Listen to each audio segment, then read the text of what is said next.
আসসালামু আলাইকুম।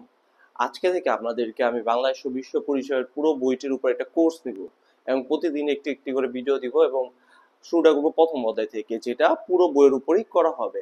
ইনশাল্লাহ প্রতিদিনই আমি একটা একটা করে পুরো বইটা শেষ করাবো। অর্থাৎ তোমরা যারা হয়তো বা বাংলাদেশ ও বিশ্ব পরিচয় দেখা যাচ্ছে যে কেউ স্যার রেখে পড়ো না, স্কুলে হয়তো বা তেমন একটা গুরুত্ব দেওয়া হয় না এই সাবজেক্টে, তাই দেখা যাচ্ছে যে অনেকে একটা বিস্তর সংখ্যক স্টুডেন্ট ভালো স্টুডেন্ট হওয়া সত্ত্বেও তারা এই সাবজেক্টে খুবই কম নাম্বার পায় অথবা এ প্লাস মিস করে। তাই তোমাদেরই সুবিধার্থে আমি এই উদ্যোগটি নিয়েছি, আশা করি তোমরা সবাই আমাকে সাপোর্ট করবা। সো শুরু করা যায়। সো আজকে যে টপিকটা আমি আলোচনা করবো সেটা হচ্ছে বাংলাদেশ ও বিশ্ব পরিচয় বইয়ের প্রথম অধ্যায়। সো প্রথম অধ্যায়ের নাম ছিল পূর্ব বাংলার অভ্যুত্থান এবং জাতীয়তাবাদ। পূর্ব বাংলার অভ্যুত্থান বিষয়টা বলতে কি, আমরা সবাই জানি 1947-এ ভারতীয় উপমহাদেশ বিভক্ত হয়ে দুইটা দেশ হয়, একটা হচ্ছে পাকিস্তান এবং আরেকটা ভারত। ভারত সুন্দর মধ্যে পরিচিত হয়েছিল, কিন্তু পাকিস্তান ক্ষেত্রে যে ব্যাপারটা ঘটছিল যে একটা পাকিস্তান ঘটছিল ভারতের এক মাথায় আর একটা পাকিস্তান ঘটছিল ভারতের আরেক মাথায়। অর্থাৎ ওই পশ্চিম দিকে যে পাকিস্তানে ছিল সেটার নাম ছিল পশ্চিম পাকিস্তান এবং পূর্ব দিকে যে পাকিস্তানে ছিল সেটার নাম ছিল পূর্ব পাকিস্তান।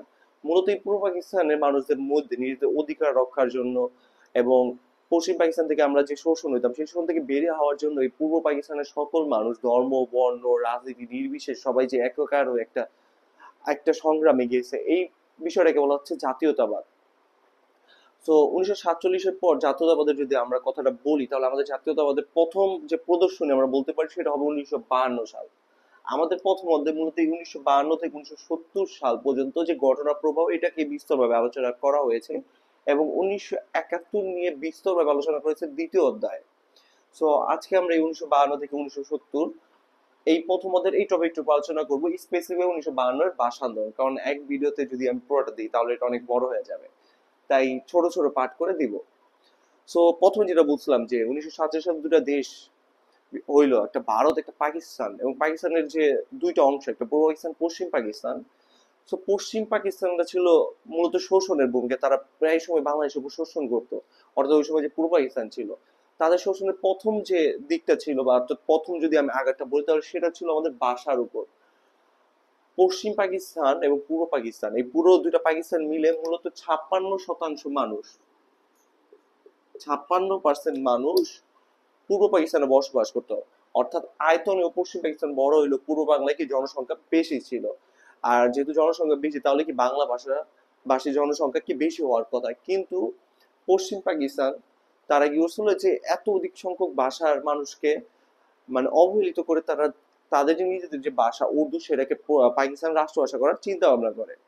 এবং সেই লক্ষ্যে 1947 সালে চৌধুরী খালিকুজ্জামান 1947 সালে যখনই দেশ স্বাধীন দুইটা দেশ তৈরি হলো, একটা ভারত একটা পাকিস্তান, ঠিক তখনই মানে কি বলবো যে পাকিস্তান স্বাধীন হওয়ার সাথে সাথেই তারা ভাষার উপর আক্রমণটা শুরু করলো। কিভাবে? চৌধুরী খালিকুজ্জামান প্রথম প্রস্তাব করলেন।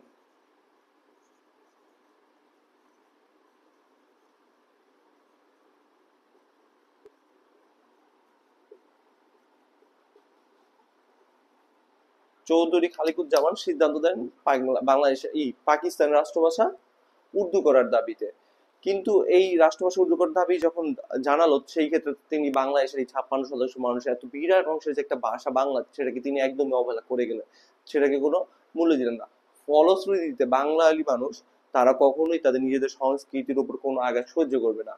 এই যখনই এই চৌধুরী খালিকুজ্জামান এই সিদ্ধান্তটা নিলেন তার পরিপ্রেক্ষিতেই ঢাকা বিশ্ববিদ্যালয়ের তিনজন অধ্যাপক doctor doctor Abul Kashem, doctor Kazi Motahar Hossain এবং ডক্টর আবুল মনসুর 1948 সালের 2রা সেপ্টেম্বর এই তমুদ্দিন মজলিস গঠন করেন। এই তমুদ্দিন মজলিসে ছিল যারা এই রাষ্ট্রভাষা পাকিস্তান করার জন্য উঠে পড়ে লেগেছিল তাদের প্রতিবাদ করা, তারা বিভিন্ন সংগ্রাম লড়াই করেন। এবং এই যে শুরুটা হয় ভাষা আন্দোলনের জন্য যে একটা সংগ্রাম আন্দোলন, এবং এইটা চলতেই থাকে সেই 1952 সাল পর্যন্ত, এবং যার ফলস্বরূপ ছিল 1956 সালে বাংলাকে অন্যতম রাষ্ট্রভাষা হিসেবে স্বীকৃতি দেওয়া হয়। এই তমুদ্দিন মজলিসের গঠন করার পর 1948 সালের 25 ফেব্রুয়ারি পাকিস্তান গণপরিষদের একজন বাঙালি সদস্য, নাম ছিল তার ধীরেন্দ্রনাথ দত্ত। নাম কি ছিল? ধীরেন্দ্রনাথ দত্ত, মাথায় রাখবা, তোমরা লিখে নিবে, এখানে লেখার মতো তো স্পেস নাই বা আমার লিখতে গেলে অনেক টাইম যাবে। এর আগে যে তিনজন অধ্যাপকের কথা বললাম সেগুলো লিখে নিবা। এই ধীরেন্দ্রনাথ দত্ত পাকিস্তানের পাকিস্তানের রাষ্ট্রভাষা বাংলাকে মানে বাংলাকে পাকিস্তানের অন্যতম রাষ্ট্রভাষা করার দাবি জানান, কিন্তু পাকিস্তান সরকার সেটা মেনে নেয়নি। এর পরিপ্রেক্ষিতে 1948 সালের 2রা মার্চ সর্বদলীয় রাষ্ট্রভাষা সংগ্রাম পরিষদ গঠিত হয়। সর্বদলীয় রাষ্ট্রভাষা সংগ্রাম পরিষদ গঠিত হয়।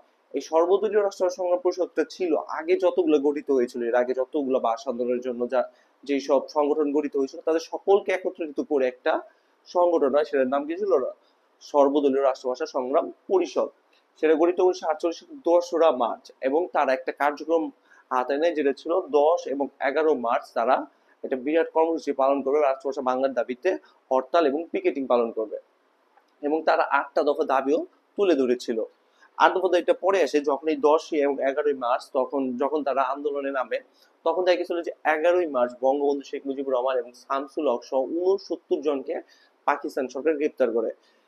আর এর ফলে আন্দোলনটা আরো বেগবান হয়ে যায়। পরবর্তীতে পাকিস্তান সরকার চাপে পড়ে 15ই মার্চ সকলকে মুক্তি দিতে বাধ্য হয়, এবং গ্রেপ্তারের পর রাষ্ট্রভাষা সংগ্রাম পরিষদ 8টা দাবি তুলে ধরেছিল, সেই 8টা দাবি মেনে নেয়। তখন থেকে বোঝা যাচ্ছিল যে হয়তো পাকিস্তান সরকার মেনে নিয়েছে রাষ্ট্রভাষা বাংলা করবে এবং তাদের দাবি মেনে নিবে, কিন্তু আসলে এটা ছিল কিছু সময়ের জন্য। কারণ 1948 সালের ওই বছরেরই ওই মাসেরই 19 মার্চ পাকিস্তানের মোহাম্মদ আলী জিন্নাহ তিনি ঢাকায় আসেন একটা সমাবর্তনে ঢাকা বিশ্ববিদ্যালয়ে, যেটা ছিল 24 অনুষ্ঠিত হওয়ার কথা ছিল। এর আগে তিনি ঢাকায় আসার পর 21 মার্চ একটা জনসমাবেশে তিনি ভাষণে বলেন, Urdu and Urdu only shall be only Urdu and Urdu shall be the state language of Pakistan.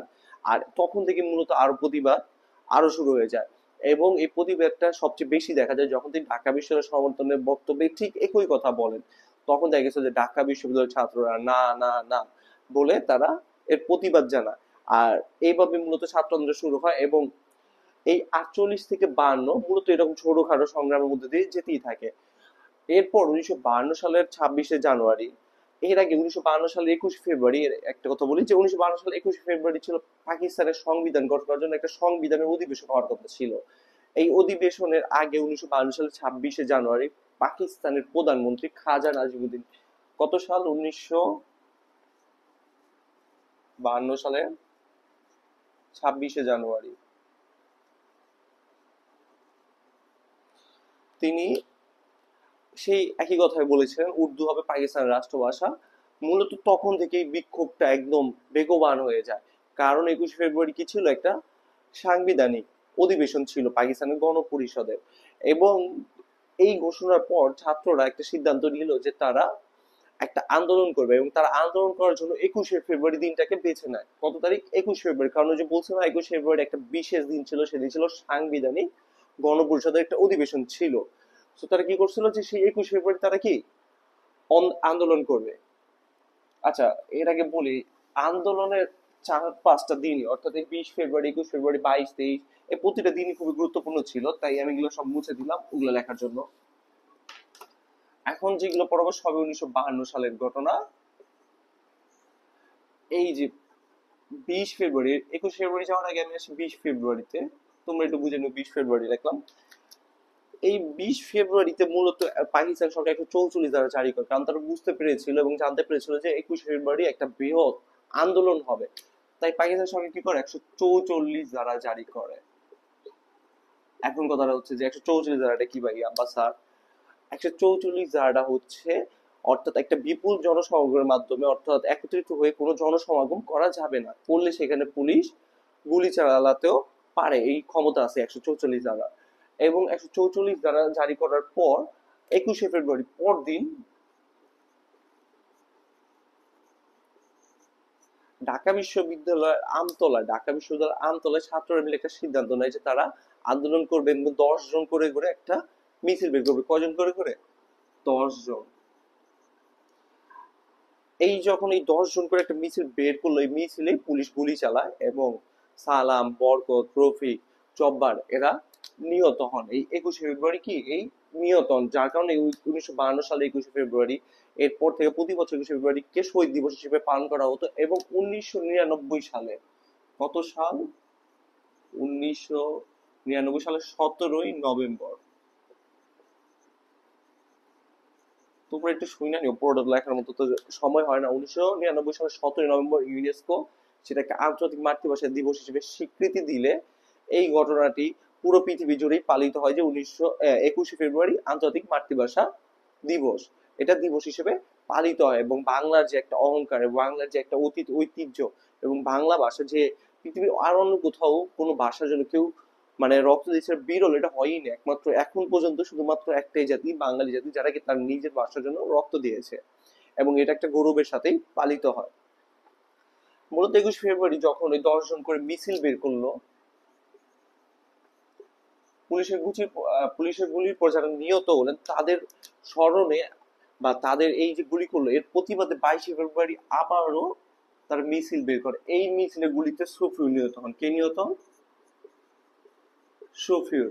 এবং শহীদ মিনার নির্মাণ করা হয়। অর্থাৎ আমরা যেখানে ফুল দিই শহীদদের স্মরণে 21শে ফেব্রুয়ারি, সেই শহীদ মিনারটা প্রথম নির্মাণ করা হয় 22শে ফেব্রুয়ারি এবং 23শে ফেব্রুয়ারি সেটা উদ্বোধন করা হয়। করেন হলো শফিউলের পিতা।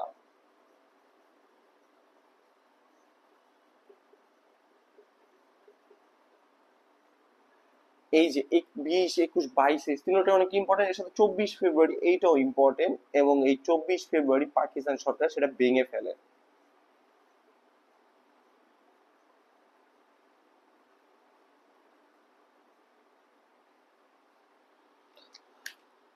এই যে ভেঙে ফেলে এরপরও দেখা যায় যে তাদের আন্দোলন দমিয়ে রাখা যায় না, তাদের আন্দোলন আরো বেগবান হচ্ছে, পাকিস্তান সরকার চাপ অনুভব করে এবং একটা সময় তারা 144 ধারা উঠিয়ে নেয় এবং সব শেষ 1956 সালে তারা বাংলাকে রাষ্ট্রভাষা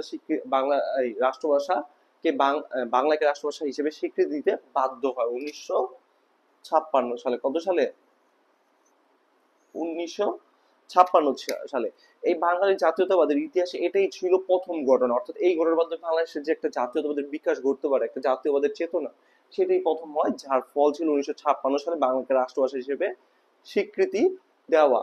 এই ছিল আজকের টপিকে। এর আগে আমি 4টা দিন আবার রিপিট করছি। 20 ফেব্রুয়ারি পাকিস্তান সরকার একটা 44 ধারা জারি করে যাতে কোনোভাবেই 21শে ফেব্রুয়ারি কোনো মিছিল বা আন্দোলন বের না হয়। তবু এই 144 ধারা ভঙ্গ করে 21শে ফেব্রুয়ারি 10 জন করে এক একটা মিছিল বের করা এবং সেই মিছিলে গুলি করলে রফিক, বরকত, সালাম, জব্বার তারা নিহত হন এবং 22শে ফেব্রুয়ারি তাদের স্মরণে আবারও মিছিল বের করা হয় এবং শহীদ মিনার নির্মাণ করা হয় এবং যখন আবার মিছিল বের করে সেই মিছিলে আবার পুলিশ গুলি করে এবং শফিউল নিহত হন।